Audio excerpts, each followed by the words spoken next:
Work-life balance is dead. This is the phrase that I'm seeing on thumbnails and titles when it comes to content creation lately. Now, work-life balance is getting a bad rap. Why is that? Because the way that we have traditionally looked at work-life balance needs to change.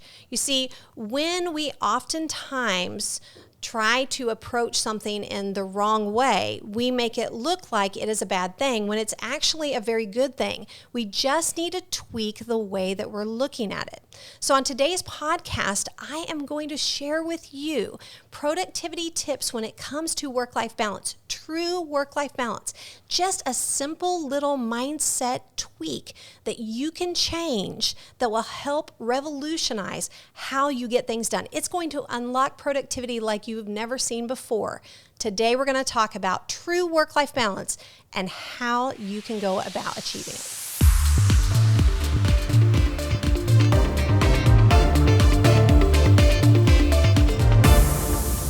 Hello, welcome back to the All Small Productivity Podcast. Whether you're watching on YouTube or listening on your favorite podcast venue, we're so glad that you're with us today. We are dedicated to helping content creators produce quality content while balancing work, family, and your faith. And I am so excited, as always, to be joined by my awesome co-host, Logan Rodman. Hello. And I'm Amber Davis. I am a speaker, a producer, a productivity coach, and a podcast host of All Small Productivity Podcast. And we're just encouraging content creators today about true work-life balance. And we're going to get to that later. Yes, I'm super excited about this topic because sometimes I've even thought, and it's probably because of what we've seen on social media, that work-life balance was dead. Right. So I'm excited to dive in, and I know you have so much wisdom for us. Yes. But before that, just so you know, wherever you're listening from or wherever you're watching from, YouTube, if you're on Instagram connecting with Amber, we would love to hear from you. As you listen, leave comments, make sure to like and subscribe, and we would love if you would share this episode if it encourages you with other content creators that you know. Yay. And so one thing that I wanted to mention, I've mentioned this on a couple of podcasts now, but if you are listening on audio, if you're watching this on YouTube, like and subscribe and leave your comments below. We read all the comments and we talk about the comments on here. But if you are listening on an audio podcast, there is a brand new feature on audio venues for you to be able to text me. Now, I'm not able to text you back, but if you text me your comment, we will read it on one of our upcoming episodes. So look at that as an option. It's really cool. And there's show notes on there as well on the audio podcast. Yes. And speaking of, with comments, we have a comment of the week. Yay. And it's from @HoganHunter9541. And he said, @Amber and Davis, all small, 2 Peter 3:8. It was a very insightful way to see that scripture when it comes to creators. We add to our faith. It was super helpful. So thank you, Hogan, for commenting. And that's so true. So true. Yeah, that was a great Instagram, episode. Right? Yep, that was a great. Well, that one I think was on YouTube.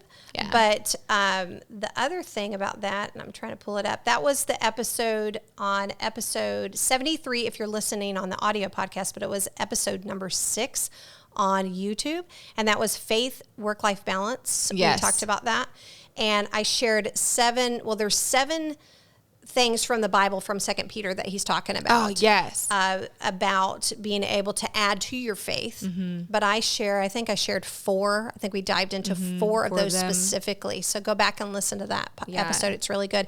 And if you are listening to the podcast, you'll notice that, that was episode 73. This is episode 79. But if you're watching on YouTube, it'll show that it's episode 12 today. Mm-hmm.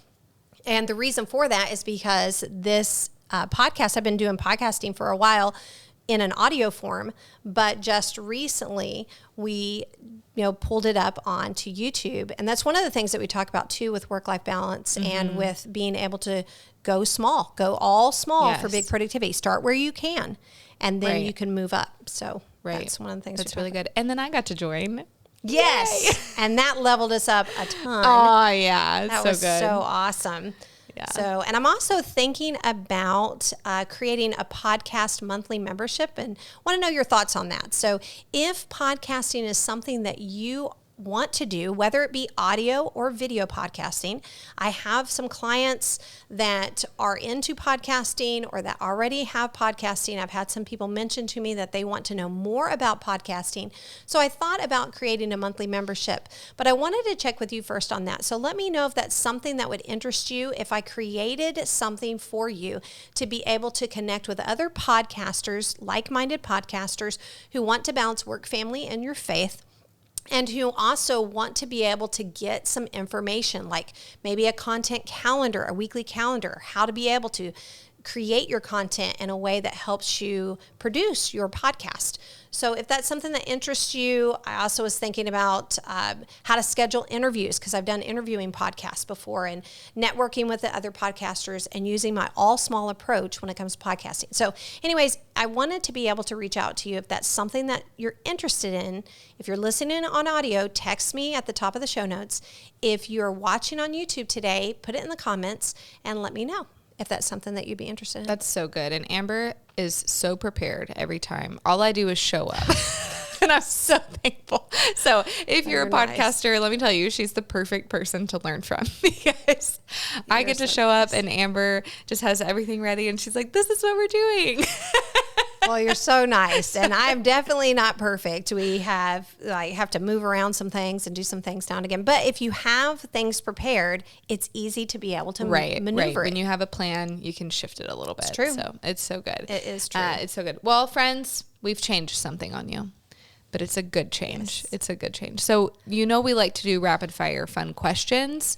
Right. But the last episode, maybe we just did one and that felt good. Yes. It felt good. So now it's not so rapid fire fun question time. Yes. It's just one question. Just one. And it's not rapid fire. Right. But it's really strong and really good. Yes. Not so rapid fire fun question. I know you're trying to get me to sing and I totally just looked at you. You ditched me, but it's okay. I was like, here you go. I was presenting it. That's hilarious. That's so funny. Oh, it's good. It's good. Okay. Our question of the day. Maybe you thought something wasn't good, but then after you tried it, you loved it. Okay. So have you thought of anything like, you're like, you know what? I'm not going to like this. I'm not going to love this. I'm not going to love this. But you tried it and you're like, I really love this. Now, I could say this. I have done this repetitively with strawberries. Oh, I want to like strawberries. I want to love them, but I absolutely hate them. So that's you sort of don't. opposite. So this is opposite. So that is something I've tried so hard to love them, but I don't love them. I think it's the texture.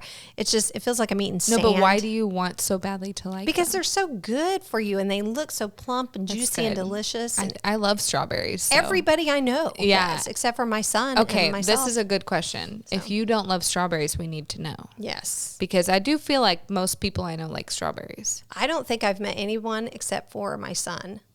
And I think it's a hereditary thing. Yeah. So now you're passing it down We're through like generations. the only people on the planet. His children will hate them, and his children will hate them, and grandchildren. Generational curse. Yes, of strawberries, which might be a blessing. It could be, yeah. You Maybe never know. we know something y'all don't know. That's true. I don't know. But I want to like them. But I will say this. I've always hated salmon. Okay. And so I have tried salmon. People are like, I really want you to like salmon. I really... Whatever. The salmon pushers out there. Yeah, the salmon pushers. They've got trench coats and they're like, I got a little salmon. Yeah. Like, no, I'm not doing it. Your trench coat salmon. I would not do that either. No. So, and I'm wearing like my pink sweatshirt. Oh, yeah, you're very salmon. salmon. I'm very salmon-y. So I've always wanted to like it. And I've gone all over and travel when I used to travel a lot. And people are like, you haven't had salmon in Seattle. You haven't had salmon in New York. You haven't had salmon wherever I went. And so, but recently, I don't know if my taste buds have changed, but I don't give up on the salmon. I've given up on the strawberries. But I tried salmon. And like recently, salmon. I got some salmon and I cooked it. And I really liked it. It was good. That's great news. And then I went great out for you. to another, like I went to some kind of event and they were being catered. The event was being catered and they had salmon and I tried it and it was delicious. Oh, So okay. I'm glad you love didn't it. give up. Yeah. The strawberries are out the window. I'm getting choked up about it.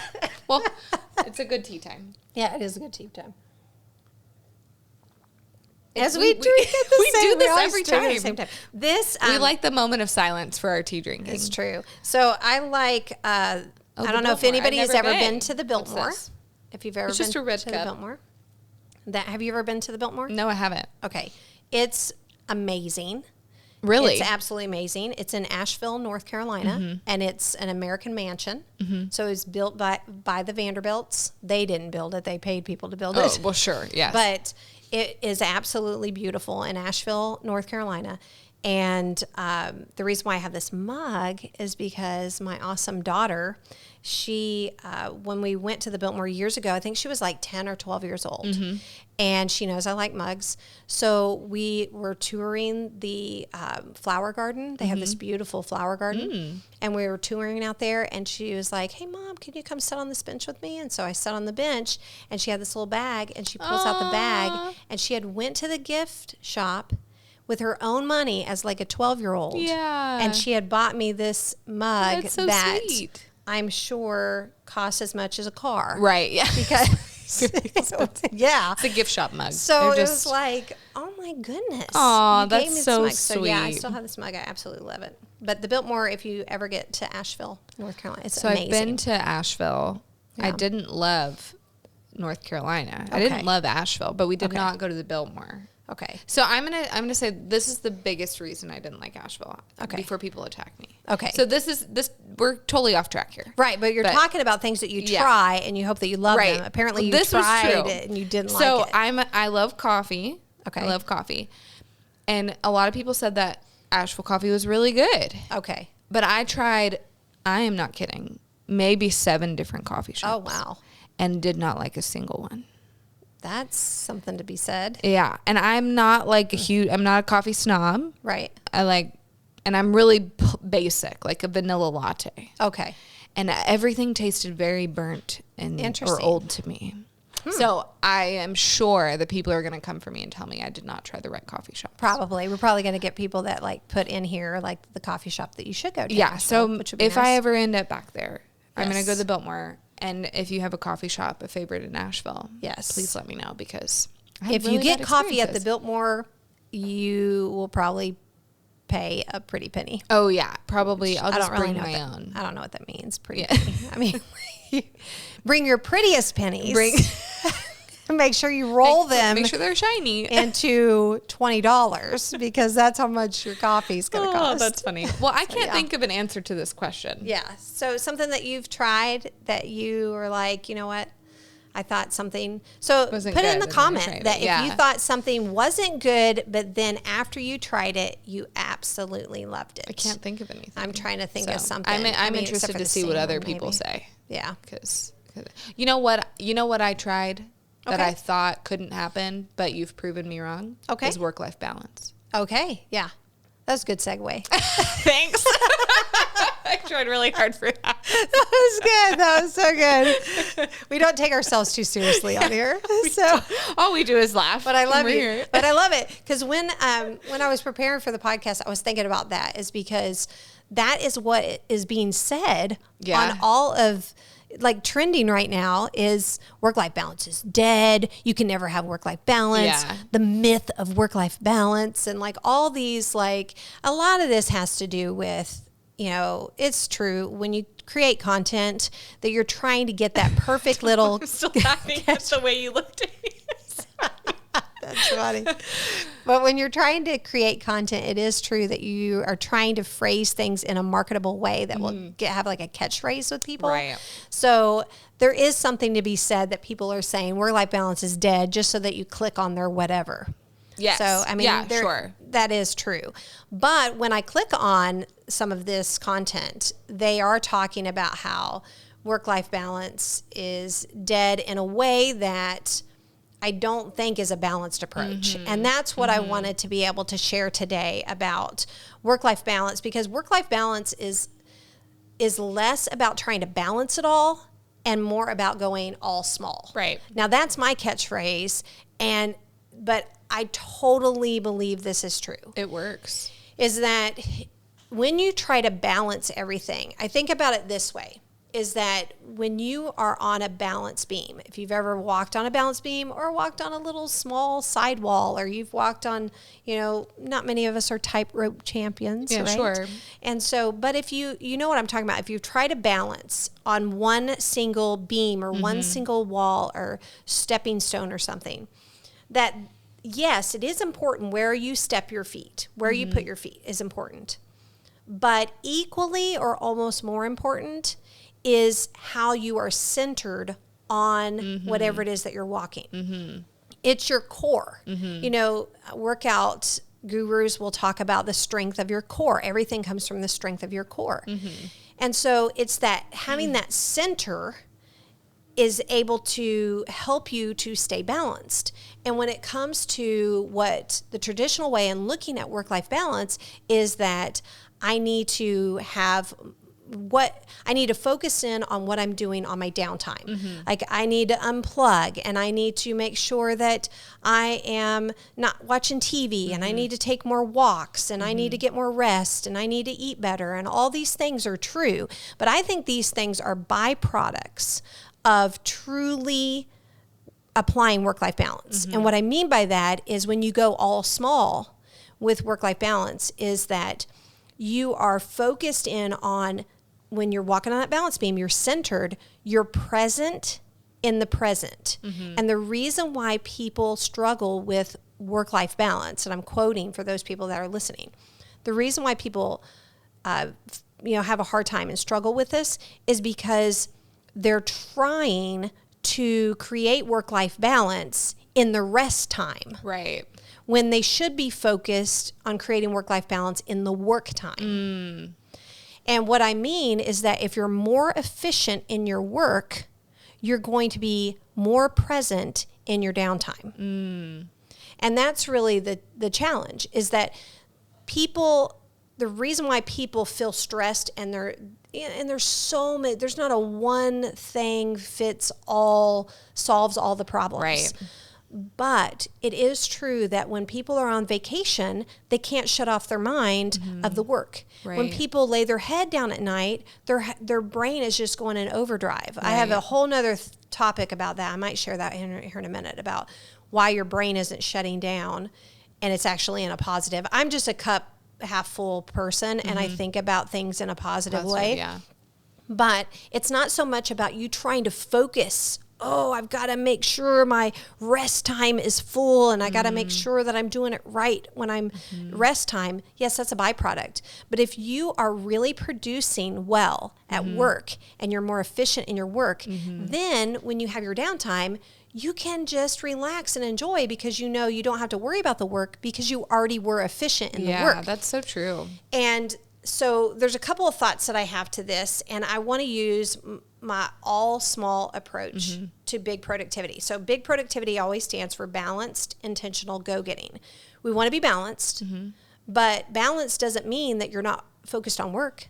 Right. Balance means that you're intentional with your work and your downtime. Right. And when you're working, you are going after it. Yeah. You are really going all into what you're doing. But instead of going all in a big way, go all in a small way. And because you'll create small wins for yourself. Yeah.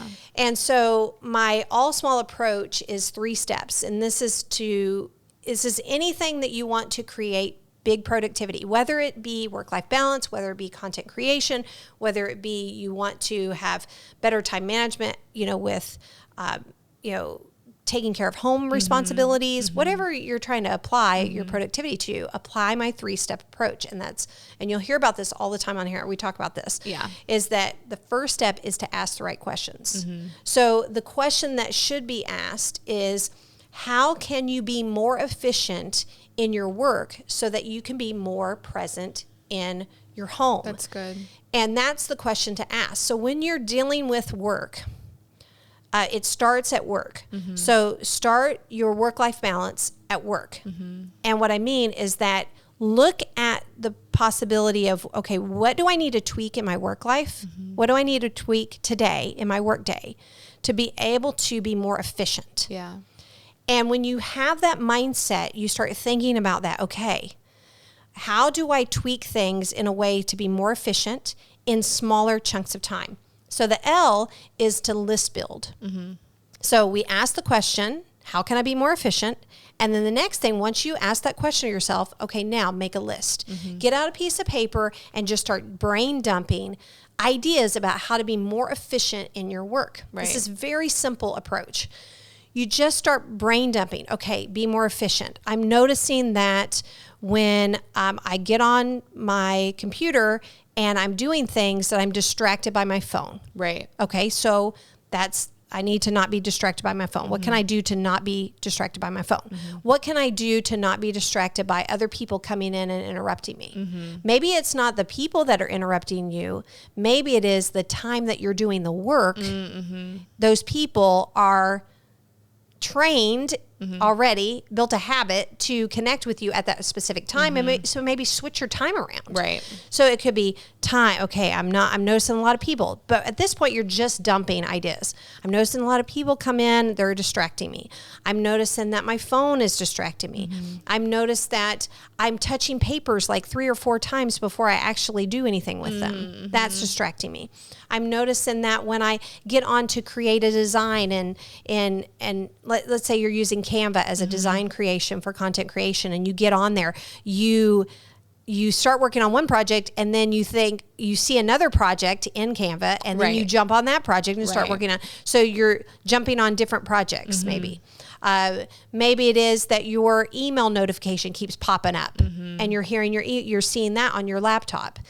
Just start dumping down some ideas, like not ideas, but just what is distracting you? Yeah. What is not making you efficient? And then at that point, so you've asked the right question of, how can I be more efficient in work so I can be more present at home? And now I've jotted down here's some I'm getting real with myself.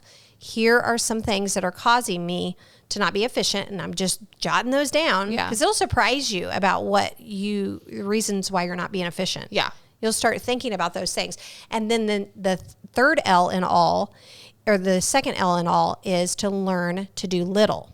So let's just take that example. So if you're jotting down questions about, or jotting down ideas about not being efficient, learn to go little, then think about all those things that you jotted down. How do you do those in little chunks? How can you be more efficient in little chunks? So let's take as an example, checking your email. So I wrote down some examples for you. Checking email. So if you notice that your email is becoming a distraction, how can you limit or be more intentional with your email? So one of the ways that you could do that is that you set a timer and you only check your email certain times of the day. Yeah. A good rule of thumb is to check your email at the very beginning of your day, of work day. Like you may have your devotional time. If you're working at home, you have your devotional time. And then once you come and sit at your desk, like I'm sitting at my desk, then I know, okay, it's work time. I'm having some work time right now. I'm going to check my email. And you set a timer. I'm going to check my email for 15 minutes. I'm going to check my email for 30 minutes. And you set a timer and you check your email. Then you don't look at your email again until noon. If you're working at home, you eat a sandwich, check your email while you're eating your lunch. Right.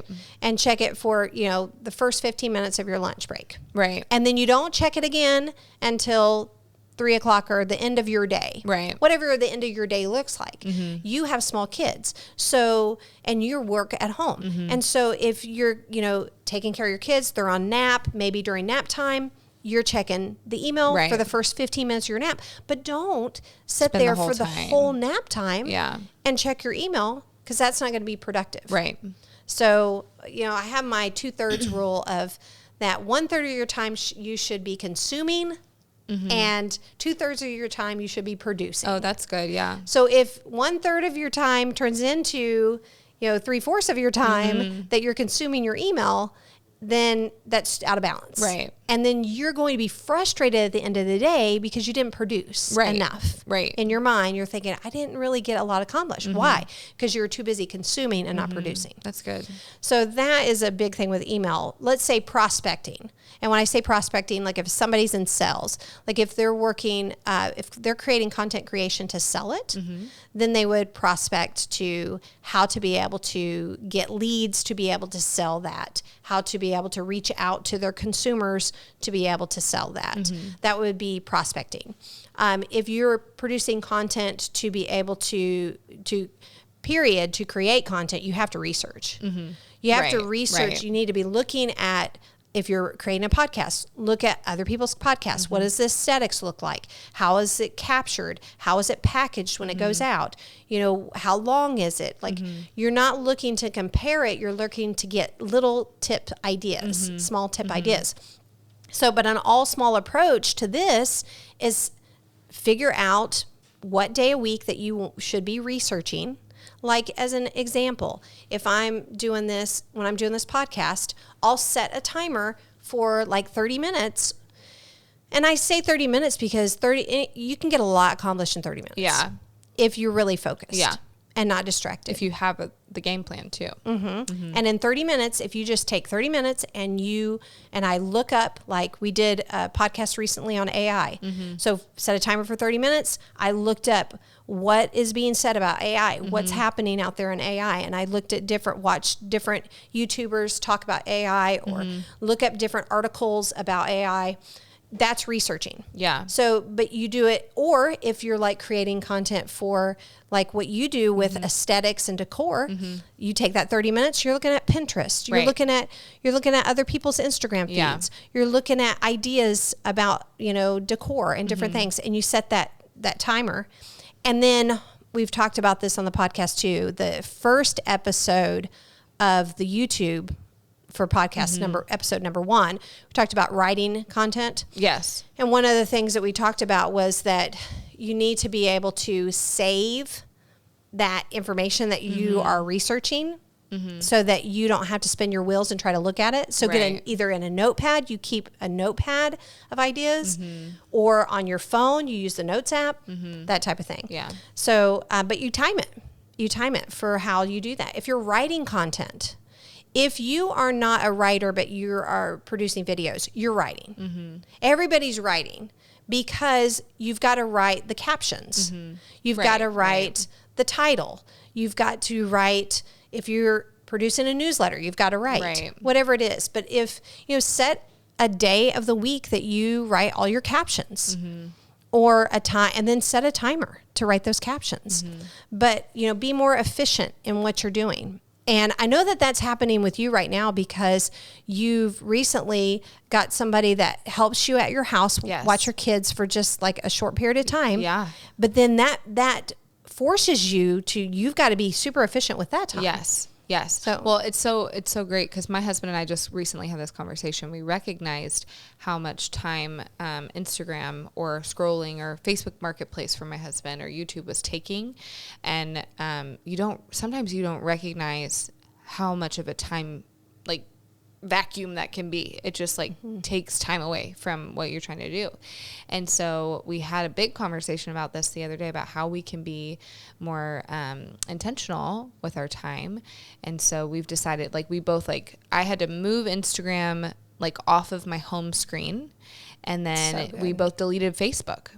Because I wasn't using it for business, and it was just a waste of time, and you'd find things on Marketplace that you don't need, and all that stuff.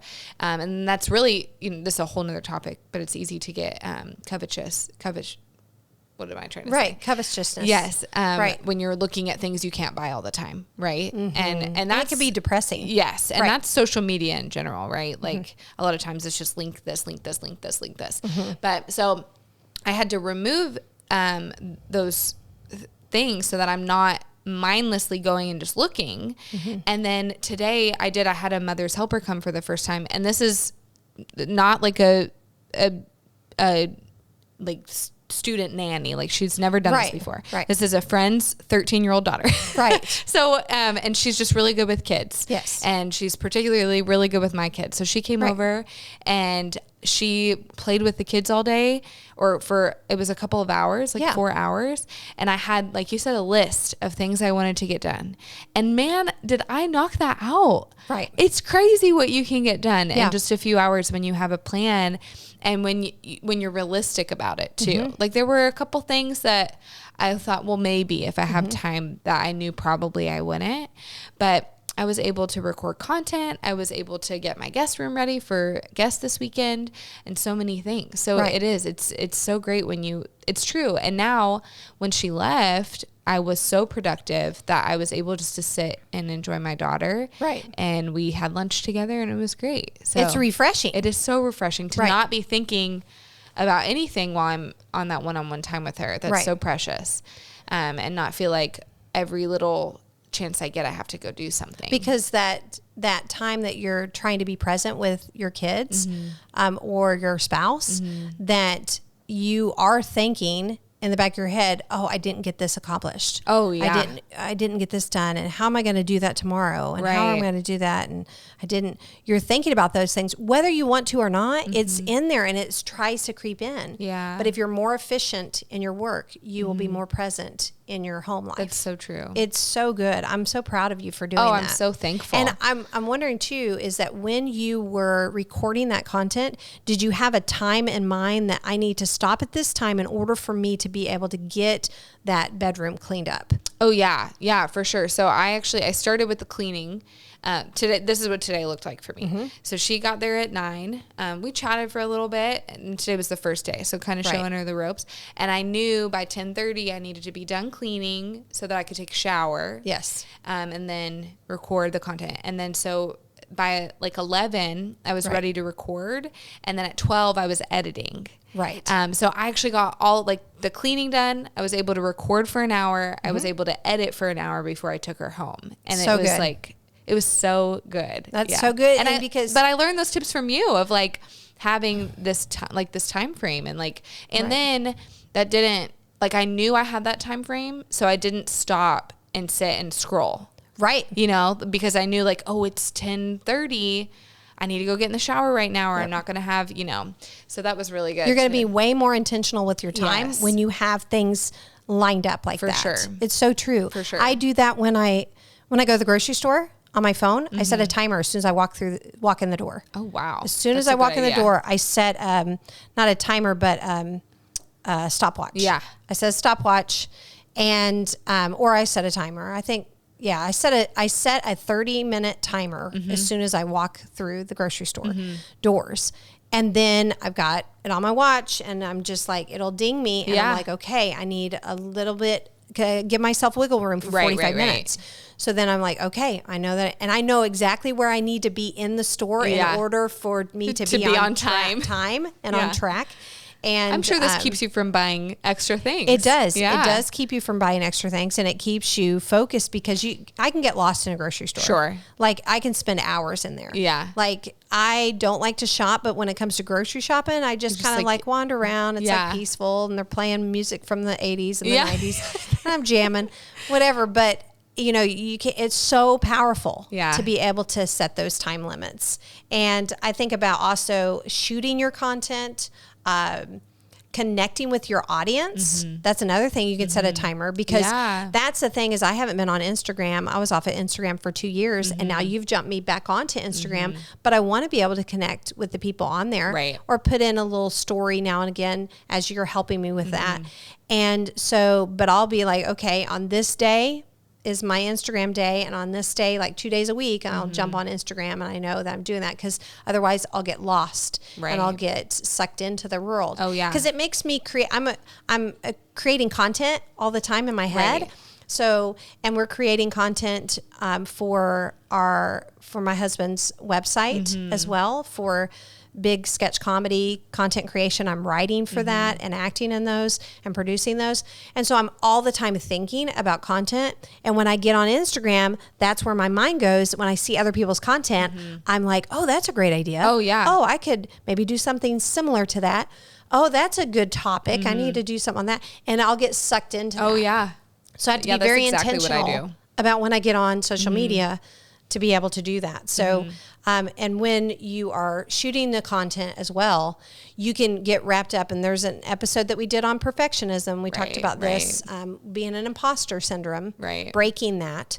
And one of the things to break that is to be able to know that, okay, shoot your content on your phone.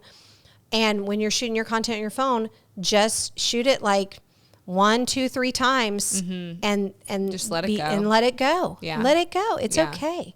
It's okay if it's not perfect. So I think that makes it even better too, because people just laugh with you.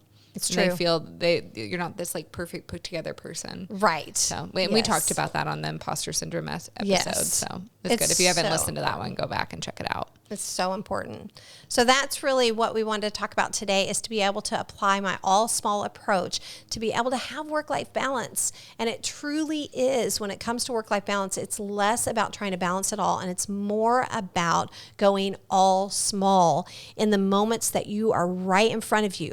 Because if you are more efficient at work, you are going to be more present in your home. So thank you for joining us today, and check out amberanddavis.com. That's me. Check out my website, because I have a free teaching for you on the best way to plan your week. And it helps you to be able to create that work-life balance so that you can plan out your week in 30 minutes. You can plan out your whole week on a Sunday.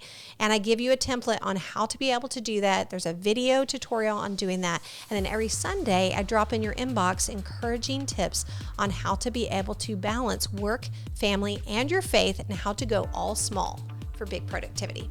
We'll see you next time.